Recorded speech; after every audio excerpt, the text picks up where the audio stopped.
É, muito, muito lindo, né? Que bom que ele, né, ainda foi convencido pelo Espírito. Mesmo perto do final da Perto vida. do final da vida, né? Mas foi legal, eles, né? Mano, você escolheu a melhor parte. Isso. Eu queria ter vivido minha vida como você Uau, viveu. que Né? legal. Pastor, mas em 76, a gente tem a nossa história clássica, o Lucas vai para Santarém, ele chama todo mundo para iniciar, né, o projeto Amazônia. Isso. Tornou referência não só lá na região norte, mas no mundo inteiro. E aí, a partir dali, começou a Past Church, começou a trilhar um caminho. Até então, o pastor Melvin tinha fundado muitas igrejas em Belo Horizonte e em Minas Gerais também. Isso. Ele tinha começado muitos trabalhos, mas foi ali em Santarém. E em Goiás também. Em Goiás, né? Mas foi ali, perdão, foi em Belo Horizonte, Minas e em Goiás, Goiânia. Isso. E a partir dali, de Santarém, a Past Church começou mesmo a se solidificar.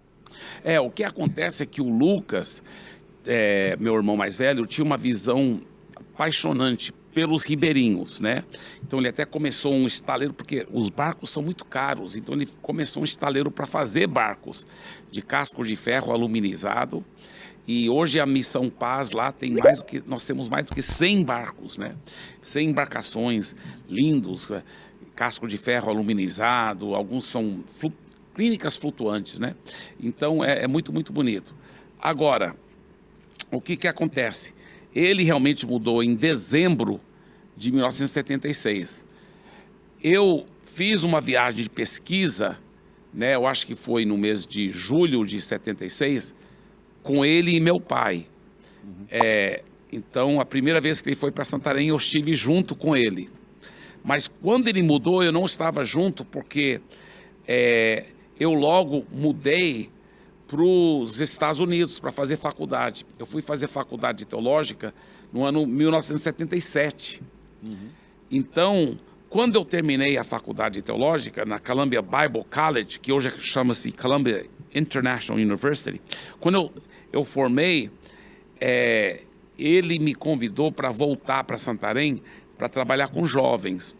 E nessa altura do campeonato, ele também tinha convidado toda a família. Então, as igrejas que meu pai havia plantado no centro do Brasil, né, em Goiás e Minas Gerais, estavam indo bem, estavam com seus próprios pastores brasileiros. E meu pai estava com plano de ir para Portugal para abrir uma nova obra. Mas quando o Lucas falou, aqui a carência é tão grande, papai, tantas pessoas nos ribeirinhos que não tem nenhuma igreja, ninguém pregando para eles. Aí meu pai foi, então, para realmente atender o chamado, né, de Deus lá. Ele sentiu que foi Deus que estava chamando através do meu irmão, pastor Lucas. Então, quando eu cheguei em Santarém, a minha família toda estava lá. Meu irmão Timóteo, meu cunhado, o pastor Paulo Jeff, pastor Rebeca, eu acho que estavam lá, ou chegaram logo após. E a minha irmã, pastora Ângela, também.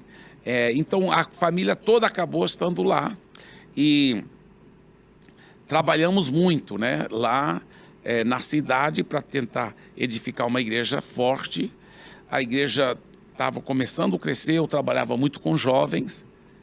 Só que as pessoas iam num caminhãozinho da missão, que aonde nós morávamos na época era um bairro que chamava-se Bairro da Liberdade.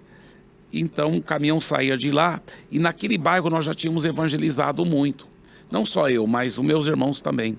E então já tinha muita gente convertida. E eles iam no caminhãozinho lá para a Central, onde era a igreja central. E depois de trabalhar um ano com jovens, eu fui fazer uma viagem para o sul do Brasil, onde eu tinha muitos amigos, em Goiás, Minas Gerais.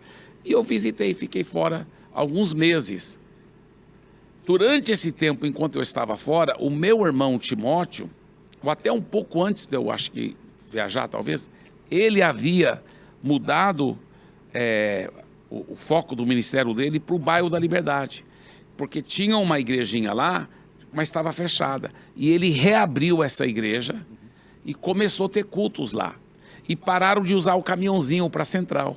Então o povo que morava no bairro da Liberdade, todos começaram a congregar lá com Timóteo, no bairro da Liberdade. Quando eu volto da viagem, depois de alguns meses, a igreja central estava esvaziada, que antes talvez chegava a ter 30, até 40, 50 pessoas talvez, mas agora estava esvaziada. Por quê? Porque estava todo mundo congregando na Liberdade, porque não tinha nem mais transporte para ir para a central, e eles eram da Liberdade. Então o Lucas me pediu para pastorear a igreja central. Essa igreja central, ela ainda tinha um caderno lá com o nome dos membros.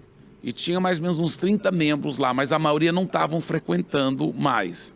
Então, tinha culto que talvez estava 15 pessoas, 10 pessoas.